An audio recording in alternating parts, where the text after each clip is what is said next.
Bonjour petits et grands lecteurs, on se retrouve aujourd'hui pour un update qui va être très différent. Il y a de la fantasy, il y a un nouveau genre de romance que j'ai lu, la dark romance. Je sais pas si vous en avez pas entendu parler mais c'est assez touchy comme sujet donc on va en parler. Il y a du manga, je vous présente ça tout de suite. Et il y a un livre, je pense, qui peut vous intéresser. Est-ce que je commence par le livre qui fait polémique? On va commencer par ça. Alors, la dark romance, qu'est-ce que c'est? C'est un genre que je vois beaucoup passer sur les réseaux sociaux dans tous les livres qui font polémique en ce moment. Dark, ça veut dire sombre en anglais, je ne suis pas bilingue, mais je pense que vous êtes au courant. Donc ça va traiter des relations un peu malsaines, voilà, entre personnages. Et en fait, je l'ai trouvé gratuitement au travail, et quand je l'ai vu, j'ai lu le résumé, et je me suis dit, au lieu de te faire d'avoir des préjugés sur un style de livre, voilà, comme j'avais eu sur le style érotique, même si je suis pas très fan de style, faut dire ce qui est, essaie et fais-toi un avis. Et je pense que je suis tombée sur le seul bon livre de dark romance qui existe, du moins j'en ai vu d'autres dans la banette à déposer, et quand j'ai lu les résumés, j'ai fait ça, c'est hors de question que je lise. Donc je vous présente With You de Amélie C. Astier et de Marie Matthews. Alors With You, c'est l'histoire de deux jeunes gens, ils ont 14 ans à l'époque je crois, voilà. Alors il y a Regan qui est le garçon et Vic qui est la fille. Regan c'est un sportif, il est très aimé au lycée, Vic elle est plus renfermée, intellectuelle, vous voyez. Et ces deux personnages vont avoir le seul point commun d'être dans le même lycée, mais surtout d'être kidnappés par le même mec. Tu suis d'un côté tout leur labeur jusqu'à leurs 18 ans, et ensuite le procès qui se déroule 10 ans plus tard. La particularité, c'est que le livre commence dans un début immédiat res, on suit Regan, qui voit Vic à la barre, il l'a pas vu depuis 10 ans, depuis qu'ils ont été libérés de leur enlèvement, et il y a tout il va se rappeler de tout, et c'est un livre qui est... Alors j'ai pleuré, c'est très violent, et ça touche des questions hyper touchy et intéressantes. Alors, ces deux personnages, Vic et Regan, le problème qui va leur causer lors du procès, c'est qu'ils vont tomber amoureux lors de leur enlèvement. Voilà. Donc chacun va être violé tour à tour par ce mec horrible, donc ça soit Vic ou le garçon, hein, y a les deux. C'est descriptif, donc c'est-à-dire que les scènes sont horribles. À un moment je les lisais dans le métro, je me sentais mal, hein. Mais vraiment, il y a un moment j'ai eu un haut de cœur du genre j'ai fait je vais jamais pouvoir finir ce livre. Donc c'est hyper violent là-dessus. Et en fait, en même temps, il y a des scènes où eux, ils se retrouvent, ils découvrent leur sexualité, pas avec ce mec horrible qui, au contraire, les fragilise à chaque fois, mais entre eux, et ils cèdent, et en fait, c'est par l'amour qu'ils essayent d'en sortir. Et il y a des choses qui vont se passer, je vais pas tout vous dire. Et lors du procès, en fait, ça va leur être reproché. Et vous allez voir le résultat du procès qui est assez étonnant, et ce qui va s'en suivre aussi à la suite. Alors c'est un livre qui parle des agressions sexuelles, la reconstruction après le viol, et ce que j'ai bien aimé, c'est que ça traite aussi du viol masculin, parce que c'est un truc dont on parle pas assez, je trouve. Même si on parle pas aussi du viol féminin, mais je trouve que c'est bien aussi d'aborder ça. Et en même temps, on suit la procédure américaine qui est très particulière en matière de justice. Ce roman te montre bien que la justice n'est pas le fait d'être juste. La justice, elle répond à des lois, à des faits, à des procédures. Et un vice de procédure, un truc comme ça peut arriver si vite. Voilà, c'est ce qu'on apprend en première année de droit. C'est pour ça que ça m'a dégoûté du droit vide, je me rendais pas compte. Mais la justice n'est pas juste. La justice, elle est implacable, elle répond à des textes, et ce livre le montre bien. L'histoire d'amour est très touchante entre eux. On est dans un contexte où l'amour n'a pas de place, et tout le monde va leur reprocher ça. Leurs parents ne comprennent pas, personne ne comprend qu'on puisse aimer alors qu'on se fait violer tous les jours. C'est assez touchant, et c'est pour ça qu'en fait, j'ai considéré ça comme... C'est une dark romance parce que c'est une relation assez spéciale et dans un milieu, dans un contexte sombre, mais c'est pas une dark romance. Moi j'avais compris que la dark romance c'était du genre un peu comme ce qu'on a dans le yaoi, et ce que je déteste dans le yaoi, c'est-à-dire que t'as une situation et t'as un syndrome de Stockholm du genre voilà, le viol, et après tu tombes amoureux de ton agresseur, voilà. Un peu comme dans Killing Stalking, vous voyez, sauf que Killing Stalking était déjà amoureux avant. C'est une autre histoire. Mais j'avais peur que ça soit ça, et en fait c'est pas ça dans ce roman-là. Par contre, j'ai vu des romans, des bouquins de dark romance où on parle de filles qui sont enlevées et séquestrées et qui tombent amoureux de leur... Voilà. Ça c'est glauque par contre. Ça non. Mais ce livre, si vous êtes adulte, parce que franchement, il y a à pas lire, hein, devant les scènes, l'auteur et la sœur, elle laisse rien passer. Hein. Véritablement, c'est assez affreux. Mais en même temps, c'est intéressant d'avoir ce point de vue-là sur l'amour en même temps. Et moi j'ai beaucoup aimé toute l'enquête juridique parce que j'aime, même si j'ai arrêté mes études de droit, c'est quand même quelque chose qui m'intéresse et je trouvais ça intéressant de voir ça. La fin est plutôt surprenante, moi je trouve, j'ai été surprise, je pensais que le livre allait pas du tout partir dans ce sens-là. Donc c'est un livre que je vous conseille, mais je pense pas que je lirai d'autres trucs de dark romance, ou du moins je lirai bien les résumés pour me rendre compte si on est vraiment dans un truc crade du genre, voilà, le syndrome de Stockholm, ou si on est dans un truc comme ça, plus approfondi, et qui est pas glauque entre les deux personnages qu'on suit, vous voyez. Même si c'est glauque de tomber amoureux quand t'es enlevé, c'est pas comme si tu tombais amoureuse de ton violeur, tu vois. J'essaye de m'expliquer, mais c'est compliqué, c'est hyper touchy comme roman. J'avais hésité à vous en parler, mais je trouvais ça intéressant aussi de parler de ce genre-là, parce qu'on va pas avoir de tabou sur cette chaîne non plus. Donc voilà, je vous le conseille si vous avez vraiment... je pense que il y a un avertissement, un public averti, donc quand c'est ça, c'est moins de 18 ans. Bon, on va passer vers quelque chose de beaucoup plus léger, vous inquiétez pas, c'était vraiment pour vous mettre dans l'ambiance dès le début. Je vous parle de Renjo Desperado, c'est le tome 3 de... Je ne vous prononcerai pas le nom de cet auteur mangaka, parce que c'est Ando Nochnik. Voilà, c'est imprononçable. J'ai fait des communiqués de presse là-dessus. Je n'ai jamais réussi à écrire le titre bien de la première fois. Donc c'est chez Kuro et on suit l'histoire d'une jeune femme qui cherche l'amour. Alors, c'est un ecchi. Un ecchi, c'est un manga où il y a de la nudité sans être pornographique. Donc je vais pas vous montrer parce que c'est pas le but, mais elle se retrouve souvent à poil. Il y a des petites feuilles, vous savez, qui cachent, comme si vous avez regardé des mangas, ça arrive parfois quand il y a les onsen, donc les bains, où t'as de la fumée qui cache les trucs, c'est le même principe. Ça se passe dans un contexte hyper... J'adore ce contexte, c'est un manga qui se situe dans le western, mais tout avec un côté japonisant. Comme vous pouvez le voir, il y a des sabres, mais en même temps elle est habillée en cow-boy. Elle est un peu cow-boy elle fait sa justice, elle est hyper puissante. Et dans ce tome-ci, en fait, ça ouvre tellement l'univers, parce qu'au début, c'était toujours juste une meuf qui cherche l'amour. Et à chaque fois, le mec qu'elle trouve, ça se finit toujours mal, parce que soit il est dingue d'elle, mais il y a toujours une situation où il se fait tuer, ou il est marié, ou... Voilà, c'est vraiment très très drôle. Mais c'est un manga qui est très humoristique. Et là, dans celui-ci, elle est confrontée enfin... à l'espèce de protagoniste maléfique, c'est-à-dire qu'il y a une espèce d'escouade de cow-boys qui essayent de la battre, parce que comme elle dézingue tout le monde dans le western, les gens qui ne lui plaisent pas, notamment les hors-la-loi, elle n'a pas à le faire, elle est pas accréditée pour ça, donc elle est considérée elle-même comme une hors-la-loi, donc elle est confrontée à des adversaires. Donc dans celui-ci c'était très drôle parce que l'adversaire était un mec bodybuildé qui considérait la femme comme un être faible, mais du genre, parce qu'elle avait pas de muscles, et c'était du genre une ode à la virilité, mais c'était à en pleurer de rire, hein, vraiment à en pleurer de rire. Le mec jette des haltères, c'est n'importe quoi. C'est un manga qui est hyper drôle, voilà, par exemple, c'est ce genre de scène, je sais pas si vous verrez bien, mais c'était vraiment assez drôle. Et on a en fait toute l'enfance, parce que cette fille, on la découvre, on sait pas trop qui c'est, et tu sais qu'il y a un problème, genre elle a un bras en moins, tout ça, tu te dis, il y a un truc qui a dû se passer. Et en fait, on apprend qu'elle a perdu son premier amour d'une façon assez terrible, et que le méchant qui a fait ça la recherche. Donc j'ai vraiment hâte que ça se développe, c'est un manga que j'adore, pourtant je suis pas du tout les ecchi, tout ce qui est harem, les trucs comme ça, mais ça me saoule.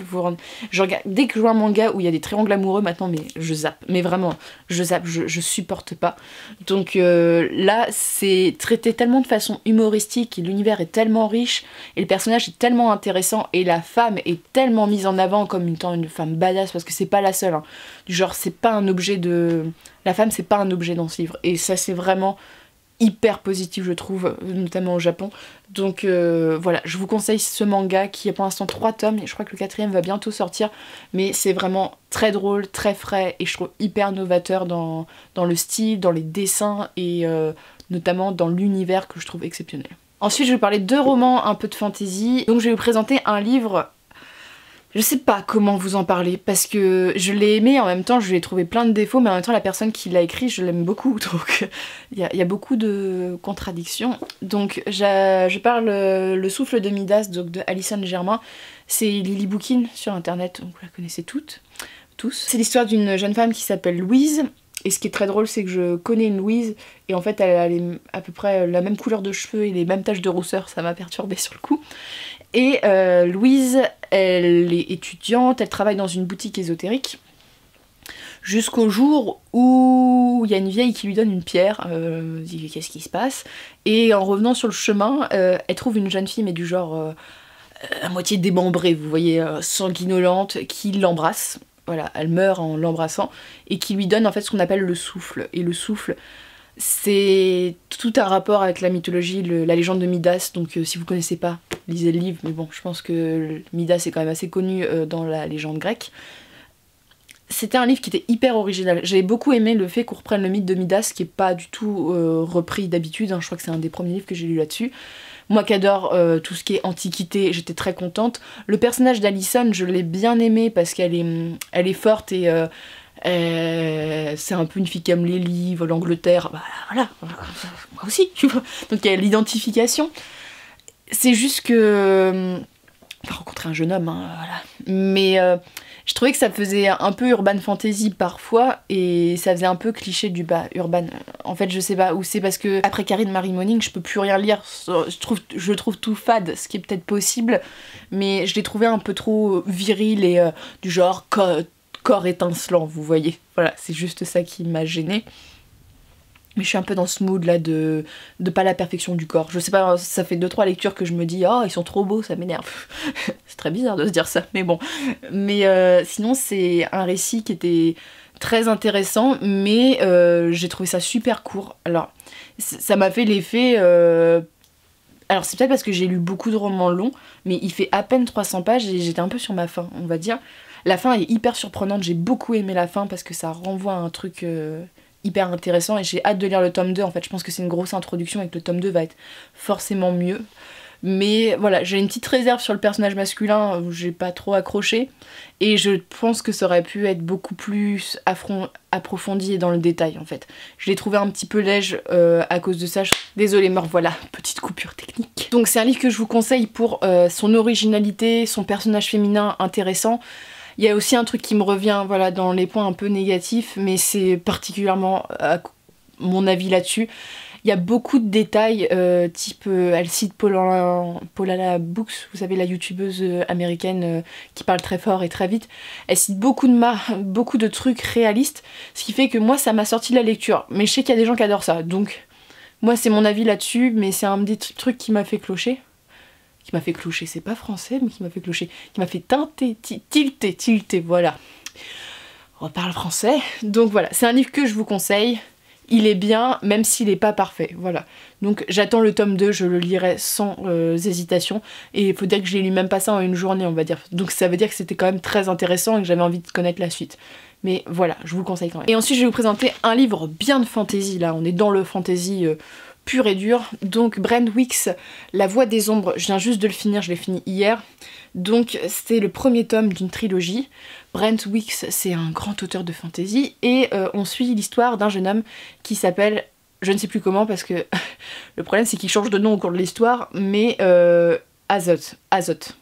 Azoth, c'est un petit garçon qui a une dizaine d'années, qui vit dans les ruelles d'une ville, dans le dédale, avec, c'est un peu toute la pègre, vous savez, de cet univers. Il vit avec un autre petit garçon et une petite fille qui s'appelle Poupée, qui est muette. Et il travaille pour le rat. Le rat, c'est un connard fini qui, en plus de taxer les enfants parce qu'ils doivent piller, voler, ce genre, c'est un peu un baron de la pègre, qui viole les enfants aussi, parce que faut être méchant jusqu'au bout, c'est horrible de dire ça, je rigole, j'ai honte, mais il viole notamment le meilleur ami d'Azoth, et Azoth va peut-être y passer, donc il a un conflit avec le rat, le rat, tu vois, ça l'attire encore plus que Azoth lui fasse un conflit, donc il se venge sur ses amis.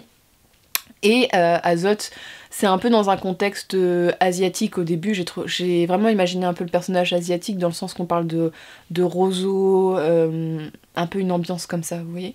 L'univers est très très bon pour ça. Azoth va rencontrer un pisculote, alors j'adore ce nom, un pisculote, donc un assassin qui s'appelle Durzo. Durzo, c'est le meilleur assassin qui soit. Il est reconnu mais dans tout le monde entier pour être la lame la plus fine. Et il ne prend jamais d'apprenti. Voilà, c'est un truc qu'il ne fait jamais. Et il voit qu'il y a un truc avec Azoth. Azoth, il a envie d'assassiner le rat parce que il a encore violé son meilleur ami. et il lui dit « Ok mec, je te donne une semaine, si tu m'assassines le rat et que tu me donnes sa tête, je te prends pour apprenti. » Il sait qu'il n'y arrivera pas parce que le rat c'est quand même un mec qui sait se défendre, il a une trentaine d'années, l'autre il a 10 ans, tu vois, il peut rien. Et en fait, bah, Azoth il n'y arrive pas jusqu'au jour où Poupée va être totalement défigurée avec les lames de couteau, alors que c'était une jeune fille très très jolie. Il était très amoureux d'elle. Et donc il va péter un câble, il va réussir à balancer Rat dans le fleuve, à le tuer. Et Durzo va le prendre comme élève et va lui enseigner toutes les tactiques d'assassinat qui soient pour en faire son élève. En même temps, t'as une espèce d'arme magique qui va être vraiment le point central de l'histoire. Et Azoth va changer de nom, il va s'appeler Kilar, il va se faire passer pour un noble. Et il va être en lien avec cette arme magique, hein, sans doute quand même, hein, c'est quand même un héros de fantasy. C'est un livre que j'ai adoré parce qu'il est assez violent, on parle d'assassinat, il y a une scène qui me fait énormément... Je sais pas quand il est sorti la première fois, mais je pense que s'il est sorti avant Game of Thrones, cette scène pourrait être très inspirée de 2008. Non, Game of Thrones a dû sortir avant. Il y a une scène d'assassinat pour un mariage qui est hyper belle dans le sanglant, vous voyez, qui m'a fait rappeler un peu voilà, l'assassinat de Robb et de sa femme. C'est un univers qui est sympa parce que tu suis les assassins, tu suis toute la classe des prostituées parce qu'il y a des prostituées féminines et masculines qui vont avoir un rôle très important, notamment Madame K, qui est une ancienne prostituée qui gère en fait toutes les prostituées de la grande ville où ils sont. J'ai adoré ce personnage, une femme très puissante, fière, malgré son métier qui est quand même un métier de déshonneur dans ce pays. Et Kilar, il est super attachant parce qu'il fait tout pour devenir assassin, mais tu vois que c'est quand même un mec qui a des valeurs. Et que quand on lui demande de tuer des gens qu'il connaît, ou quand on tue des gens qu'il connaît, notamment son meilleur ami Logan, qui est une des personnes qu'on voit bien devenir roi, il va pas le supporter. Donc voilà, il y a plein de personnages. C'est un univers assez touffu dans le premier tome. Et il y a Poupée qui revient, voilà, une très belle histoire d'amour, très tragique, qui parle de la beauté aussi, très intéressante. Et moi j'ai adoré particulièrement le lien entre maître et élève dans tout le roman. C'est vraiment un livre qui parle de cette relation très particulière entre les deux, d'amour et de désamour, de respect et d'irrespect. Surtout que Durzo est un mec qui a fait des choses horribles dans sa vie, hein. C'est un assassin qui a renoncé à beaucoup de choses, qui a vu beaucoup de gens qu'il aimait mourir, et c'est un personnage que j'ai un coup de cœur pour Durzo, vraiment, pendant tout le roman. La fin du roman m'a déchiré le cœur, parce qu'il y a un truc qui se passe entre le maître et l'élève qui est très touchant. C'est une série que j'ai adorée. Je l'ai bouffée, alors pour tout vous dire, il m'est arrivé une connerie avec ce livre. Je le lisais, j'ai peut-être lu les 3/4 en 2 jours. Voilà, donc il fait quand même 700 pages. J'étais passionnée par ce roman, dès que j'allais prendre le métro, je le lisais.